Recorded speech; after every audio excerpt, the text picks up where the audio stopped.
കോട്ടയത്തേക്കാണ് നമ്മൾ പോകുന്നത്. അയർക്കുന്നത്ത് ഭാര്യയെ കൊന്നു കുഴിച്ചു മൂടിയിരിക്കുകയാണ് യുവാവ്. കാണാതായ ബംഗാൾ സ്വദേശിയായ യുവതിയുടെ മൃതദേഹം കണ്ടെടുത്തിട്ടുണ്ട്. ഭർത്താവ് സോണിയെ കസ്റ്റഡിയിലെടുത്തു. തലയ്ക്കടിച്ച ശേഷം കഴുത്ത് ഞെരിച്ച് കൊലപ്പെടുത്തുകയായിരുന്നുവെന്ന് പ്രതി സമ്മതിച്ചിട്ടുണ്ട്.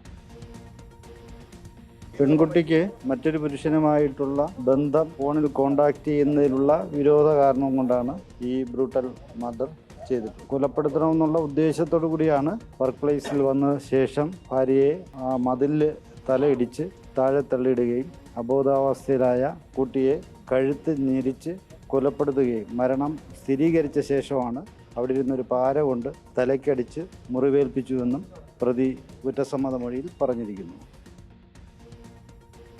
അഖിലാണ് വിശദാംശങ്ങളുമായി കോട്ടയത്ത് നിന്ന് ചേരുന്നത്. അഖിൽ, അതിക്രൂരമായ കൊലപാതകം എന്ന് തന്നെ പറയണം. തലയ്ക്കടിച്ചു, കഴുത്ത് ഞെരിച്ചു, അങ്ങനെ ക്രൂരമായി കൊലപ്പെടുത്തുകയാണ്. സംശയരോഗമാണ് ഇപ്പോൾ കൊലപാതകത്തിലേക്ക് നയിച്ചിരിക്കുന്നത് എന്നാണ് പോലീസ് പറയുന്നത്. വലിയ വാഗ്വാദമോ അങ്ങനെ എന്തെങ്കിലും ഉണ്ടായോ? എന്താണ് പെട്ടെന്നുള്ളൊരു പ്രകോപനമായത്? അതോ ആസൂത്രിതമായി തന്നെയായിരുന്നോ കൊലപാതകം? വിനീത്, ഇത് ആസൂത്രിതമായി തന്നെ നടത്തിയ കൊലപാതകം എന്ന് തന്നെയാണ് പോലീസ് പറയുന്നത്. കാരണം കൃത്യമായി മുൻകൂട്ടി പദ്ധതി തയ്യാറാക്കിയതുപോലെ തന്നെയാണ് ഇയാൾ ഇവിടെ ജോലിക്ക് കയറുന്നത്. ജോലിക്ക് കയറിയതിനു ശേഷം ഇവിടേക്ക് ആദ്യം ഇയാൾ ഒറ്റയ്ക്കാണ് ജോലിയിൽ പ്രവേശിക്കുന്നത്. അതിനുശേഷമാണ് പിന്നീട് ഈ ഭാര്യയെ അൽപ്പനയെ കൂടി ഇവിടേക്ക് കൊണ്ടുവരുന്നു. പക്ഷേ അത് വീട്ടുകാരുടെ ഭാര്യയാണെന്നുമില്ല, ഒരു കൈസഹായം നിലയ്ക്ക് കൊണ്ടുവരുന്നു. ഈ മരണം നടന്ന ദിവസം രാവിലെ, അതായത് 7 മണിയോട് കൂടിയാണ് ഇവിടെ ഇയാൾ ജോലിക്ക് എത്തുന്നത്. 7 മണിയോട് കൂടി നമ്മളിപ്പോൾ ഈ കാണുന്നത് പോലെയുള്ള ഈ പ്രദേശം, ഇപ്പോൾ ഇവിടെയാണ് പോലീസ് ഈ പരിശോധന നടത്തുന്നുണ്ടല്ലോ.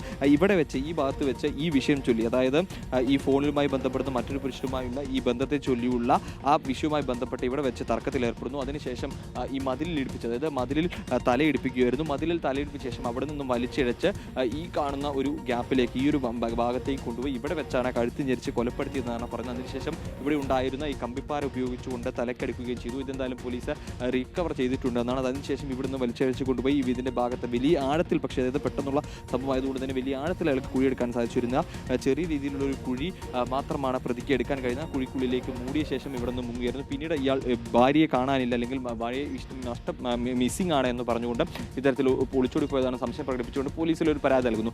ആ ഘട്ടം മുതൽ തന്നെ പോലീസിന് ഒരു സംശയമുണ്ടായിരുന്നു. പോലീസ് ഈ കാമുകൻ എന്ന് പറയുന്ന വ്യക്തിയും പോലീസ് കസ്റ്റഡി എടുത്തിരുന്നു. പക്ഷേ അയാളിൽ നിന്നും കൂടുതൽ വിവരങ്ങൾ, അതായത് ഈ എവിടെ പോയി എന്ന് കണ്ടെത്തുന്നതിനെ കുറിച്ചുള്ള വിവരങ്ങളൊന്നും പോലീസ് ലഭിച്ചിരുന്നില്ല. പിന്നീട് ഇയാളെ ഈ ഇന്നലെ ഇത്തരത്തിൽ സ്റ്റേഷനിലേക്ക് ഹാജരാകാൻ പറഞ്ഞിരുന്നു. ആവർത്തിച്ച് ഞാൻ ജോലി സ്ഥലത്താണ്, വൈകിട്ട് എത്താം എന്ന നിലയിൽ പറയുകയും പിന്നീട് വിളിച്ച് ലഭിക്കാതായതോടെ പോലീസ് ഒരു സംശയം തോന്നി. ഇയാളുടെ മൊബൈൽ ഫോൺ ടവർ ലൊക്കേഷൻ കേന്ദ്രീകരിച്ചപ്പോഴാണ് ഇയാൾ കുട്ടികളുമായി എറണാകുളത്തേക്ക് എത്തിയെന്ന് പറയുകയും ഒപ്പം ഈ വീടിൻ്റെ പരിസരം നല്ല വസ്ത്രം ധരിച്ചതിന് ശേഷം ഇയാൾ ഇത്തരത്തിൽ എറണാകുളത്തേക്ക് പോയിരിക്കുന്നു എന്ന് വിവരം ലഭിച്ചു. പിന്നീടാണ് അത് റെയിൽവേ പോലീസിനെ അറിയിക്കുകയും ഇയാളെ കസ്റ്റഡി എടുക്കുകയും ചെയ്ത്. ആദ്യഘട്ടത്തിൽ പ്രതി ഈ കുറ്റം സമ്മതിക്കാൻ തയ്യാറായിരുന്നില്ല. പിന്നീട് ഇയാൾ കൃത്യമായി തന്നെ ഇതെങ്ങനെയാണ് കൊലപ്പെടുത്തിയതെന്നുള്ള കൃത്യമായ വിവരണം പോലീസിന് നൽകുകയായിരുന്നു. ഇപ്പോൾ ഈ പറഞ്ഞതുപോലെ തന്നെ ഇവിടെ വെച്ചാണ് കൊലപാതകം നടത്തിയിരിക്കുന്നത്. അതിനുശേഷം പുറകിലേക്ക് കൊണ്ടുപോയി കുഴിച്ചു മൂടുകയായിരുന്നു. ഇതിന്റെ കാരണമായി പറയുന്നത് ഇത്തരത്തിൽ ഈ അൽപ്പനയ്ക്ക് മറ്റൊരു പുരുഷനുമായി ഉണ്ടായിരുന്ന ബന്ധം, ഫോണിലൂടെ ബന്ധപ്പെടുന്ന കാര്യങ്ങളും ഒക്കെ ആണ് ഇതിനൊരു പ്രകോപനമായത്. അത് മുൻകൂട്ടി പദ്ധതി തയ്യാറാക്കുമ്പോൾ ഇവിടെ വെച്ച് അന്നേ ദിവസം ഈ കൊലപാതകം നടക്കുമ്പോൾ മനഃപൂർവ്വമായി ഒരു തർക്കം, ഈ ഫോണിൽ വിളിക്കുന്ന കാര്യമൊക്കെ പറഞ്ഞുകൊണ്ട് മനഃപൂർവ്വമായി ഒരു തർക്കം ഉണ്ടാക്കുകയും അതിനുശേഷം കൊലപാതകം നടത്തുകയായിരുന്നു എന്നുള്ളതാണ്. പിന്നീട് ഇയാൾ പശ്ചിമ ബംഗാളിലേക്ക് രക്ഷപ്പെടാൻ ശ്രമിക്കുകയായിരുന്നു. ഈ 9 രൂപയ്ക്ക് പോകുന്ന ഷാലിമാർ എക്സ്പ്രസിൽ കയറി എറണാകുളത്തു നിന്നും പോകാൻ വേണ്ടിയുള്ള തയ്യാറെടുപ്പ് നടത്തി നിൽക്കുകയും ടിക്കറ്റ് അടക്കം എടുത്തു നിൽക്കുമ്പോഴാണ് റെയിൽവേ പോലീസ് പിടികൂടുന്നതും. പിന്നീട് വിശദമായി തന്നെ പോലീസ് ചോദ്യം ചെയ്യുകയും ചെയ്യുന്നു. എന്തായാലും ഇപ്പോൾ പ്രതിയുമായുള്ള തെളിവെടുപ്പും മറ്റു നടപടികളും ഇവിടെ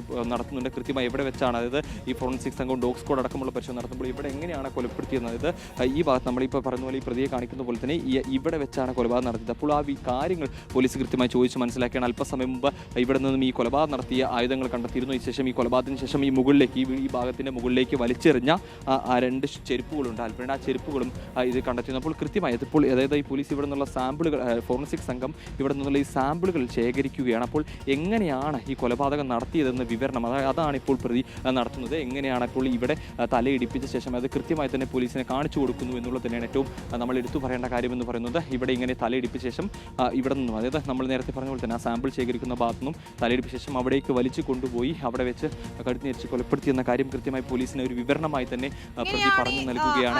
എങ്ങനെയാണ് ഈ കൊലപാതകം നടത്തിയത് എന്ന് പ്രതി കൃത്യമായി തന്നെ വിശദീകരിക്കുകയാണല്ലേ. അൽപ്പനയെ എങ്ങനെയാണ് കൊലപ്പെടുത്തിയത് എന്നത്. ഇവർക്ക് കുഞ്ഞുങ്ങളില്ലേ, കുഞ്ഞുങ്ങളുണ്ടോ, അവരെവിടെയാണുള്ളത് ഇപ്പോൾ? രണ്ട് കുട്ടികളുണ്ട്. രണ്ട് കുട്ടികളാണുള്ളത്. അവരെ പോലീസ് സുരക്ഷിതമായി തന്നെ ഒരു സ്ഥലത്ത് പാർപ്പിച്ചിട്ടുണ്ടെന്നാണ് മനസ്സിലാക്കുന്നത്. അതായത് 3 വർഷത്തോളമായി അൽപ്പനയും അതുപോലെ തന്നെ ഈ സോണിയും ഒക്കെ ഇവിടെ ഈ കോട്ടയത്ത് ഈ അയർക്കുന്നം ഭാഗത്ത് വിവിധ ജോലികൾ ചെയ്ത് വരികയായിരുന്നു. അതിനിടയിൽ കുറച്ച് കാലമായിട്ടാണ് ഈ മറ്റൊരു പുരുഷനുമായുള്ള ബന്ധമൊക്കെ ഉണ്ടായത്. ആ ബന്ധമാണ് വലിയ വെള്ളിലേക്കും തർക്കത്തിലേക്കും കുടുംബ തർക്കത്തിലേക്കൊക്കെ നയിച്ചത്. ഇപ്പോൾ കൃത്യമായി അത് നമ്മൾ ആദ്യം പറഞ്ഞ പോലെ തന്നെ കൃത്യമായി പറഞ്ഞിരുന്നത് എങ്ങനെയാണ് ക്രൂരമായി കൊലപാതകം എങ്ങനെയെന്ന് കൃത്യമായി വിശദീകരിക്കുകയാണ്. ആദ്യം ഈ മതിലിൽ തലയിടിപ്പിക്കുകയാണ്. അതായത് ഇവിടെ വെച്ച് മനഃപൂർവ്വം നിശ്ചയിച്ചത് പ്രകാരം ഒരു തർക്കമുണ്ടാക്കുന്നു, ഒരു പ്രശ്നമുണ്ടാക്കുന്നു. ഈ പ്രശ്നം ഉണ്ടാക്കിയതിന് ശേഷം അതായത് ഒരു തർക്കം ഈ ഒരു വിഷയം ഈ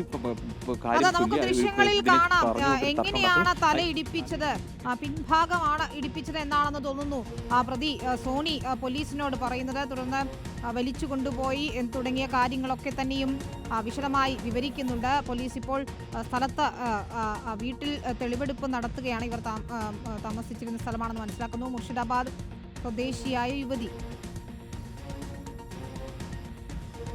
അയാൾ പറയുന്നത് കേൾക്കാം. അത് തന്നെയാണ് വിനീത്. അതായത് ഇപ്പോൾ ഈ നെബിളി കാണുന്ന ഇവിടെ ഈ സ്റ്റെപ്പിലേക്ക് അതെ ഹിന്ദിയിലാണ് സംസാരിക്കുന്നത്. അദ്ദേഹം പറയുന്നത് ഇങ്ങനെയാണ്. അതായത് അവിടെ നിന്നും തലയിടിപ്പിച്ച ശേഷം ഇവിടേക്ക് വലിച്ചഴിച്ച് കൊണ്ടുവരുന്നു. അതിനുശേഷം ഇവിടെ ഈ സ്റ്റെപ്പിൽ വീണ്ടും നിവർത്തി കടത്തിയതിനു ശേഷം മൂക്ക് ശ്വാസം മുട്ടിച്ച് കൊലപ്പെടുത്തി. ശ്വാസം മുട്ടിച്ചു. അതിനുശേഷമാണ് ഇത്തരത്തിൽ ഇവിടെ ഉണ്ടായിരുന്ന കമ്പിപ്പാരെടുത്ത് തലയ്ക്ക് അടിക്കുന്നു എന്നുള്ള കാര്യമാണ്. അത് ആ ഭാഗത്തുണ്ടായിരുന്ന ഒരു കമ്പിപ്പാര ഉപയോഗിച്ചുകൊണ്ട് തലയ്ക്കടിച്ചു എന്നുള്ള കാര്യമാണ് ഇപ്പോൾ പറയുന്നത്. തലയുടെ പുറകുവശത്തേക്ക് അടിച്ചു എന്ന് അയാൾ കാങ്ങിയും അത് കൈകൊണ്ട് ചൂണ്ടിക്കാണിച്ച് പോലീസിന് കൃത്യമായി വിവരിച്ച് നൽകുകയും ചെയ്യുന്നുണ്ട്. അത്തരത്തിൽ അങ്ങനെയാണ് കൊലപ്പെടുത്തിയതെന്ന് വിവരണം. കൊല്ലണം എന്നുറപ്പിച്ചുകൊണ്ടുള്ള ആക്രമണം, മരിച്ചു എന്ന് ഉറപ്പാക്കുന്നത് വരെ ആക്രമണം നടത്തി മുൻകൂട്ടി ആസൂത്രണം ചെയ്തുള്ള കൊലപാതകം എന്നാണ് മനസ്സിലാക്കുന്നത്. ഇപ്പോൾ അയാൾ വിവരിക്കുകയാണ്. അത് ആ കമ്പിപ്പാര എടുത്തു കാണിക്കുന്നുണ്ട്. ഈ കമ്പിപ്പാര ഉപയോഗിച്ചും അടിച്ചു എന്നാണ് മനസ്സിലാക്കുന്നത്. അല്ലേ അഖിൽ? അതേ വിനീത, തീർച്ചയായും അങ്ങനെ തന്നെയാണ്. അത് ആദ്യം ചുമരിൽ ഇടിപ്പിച്ച ശേഷം ഇവിടെ കൊണ്ടുവന്ന് അവിടെ ഒരു കിടത്തി എന്നാണ്. അത് അബോധാവസ്ഥയിലായ അൽപ്പനെ അവിടെ കിടത്തിയ ശേഷം ശ്വാസം മുട്ടിച്ച് അതായത് കഴുത്ത് ഞെരിച്ചിരുന്നു. അതിനുശേഷം പിന്നീട് ഈ തലയ്ക്കടിച്ച് അതായത് ഈ കൊലപാതകം ഉറപ്പിക്കണം എന്നുള്ള ലക്ഷ്യമുണ്ടായിരുന്നു.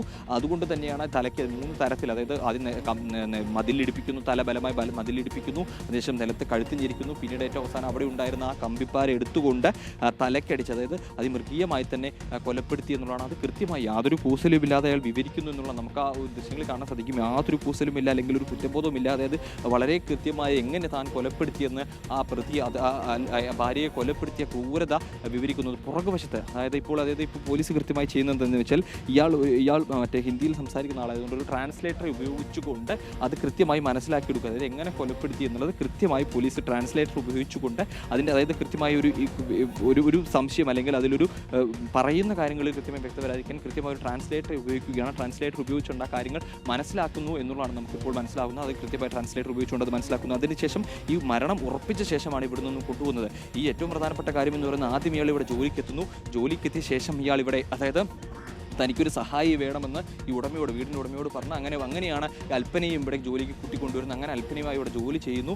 അതിനുള്ളൊരു കളം അയാൾ ആദ്യം തന്നെ ഇവിടെ ഒരുക്കി. അത് ഇവിടെ വെച്ച് കൊലപ്പെടുത്താൻ കഴിയുമെന്ന് മനസ്സിലാക്കുന്നു. പിന്നീട് മനഃപൂർവ്വമായി ഇവിടെ അത് അന്നേ ദിവസം പോലീസ് പറയുന്നത് ഇങ്ങനെയാണ്, മനഃപൂർവ്വമായി അന്നേ ദിവസം ഇപ്പോൾ നമ്മൾ ഈ കാണുന്ന സ്ഥലത്ത് വെച്ച് അൽപ്പനയുമായി മനഃപൂർവ്വമായൊരു പ്രശ്നമുണ്ടാക്കി. അതായത് കൊലപ്പെടുത്തണമെന്ന ലക്ഷ്യത്തോടു കൂടി മനഃപൂർവ്വമായൊരു പ്രശ്നമുണ്ടാക്കി. അതിനുശേഷം ആദ്യം അവിടെ ആ വാക്കുതർക്കത്തിനൊടുവിലാണ് ബലം തലയിൽ പിടിച്ചുകൊണ്ട് തല കൊണ്ടുപോയി ബലം പ്രയോഗിച്ചുകൊണ്ട് ആ മതിലിൽ ഇടിച്ചതിന് ശേഷം ബോധാവസ്ഥയിലായപ്പോൾ അവിടെ നിന്നും എടുത്തുകൊണ്ടുവന്ന് ഇവിടെയുള്ള സ്റ്റെപ്പിലേക്ക് കൊണ്ടുവന്ന് കിടത്തുകയും അതിനുശേഷം കഴുത്ത് ഞെരിക്കുകയും ചെയ്തു.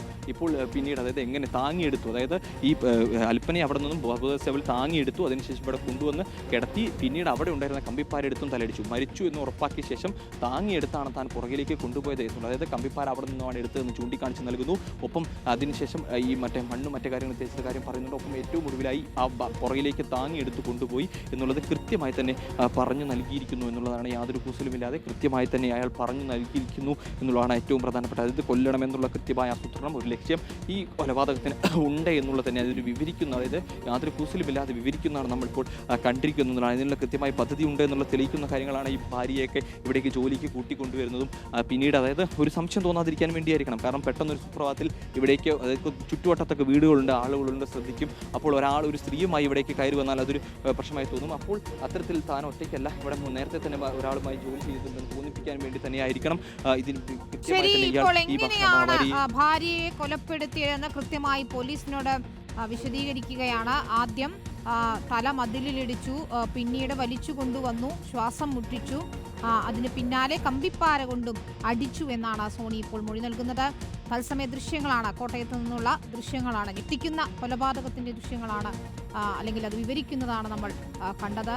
അഖിലായിരുന്നു വിവരങ്ങൾ നൽകിയത്. ഇന്നിപ്പോൾ നടുക്കിയ ഒരു കൊലപാതകം തന്നെയായിരുന്നു കോട്ടയത്ത് നിന്ന് വരികയും ചെയ്തു.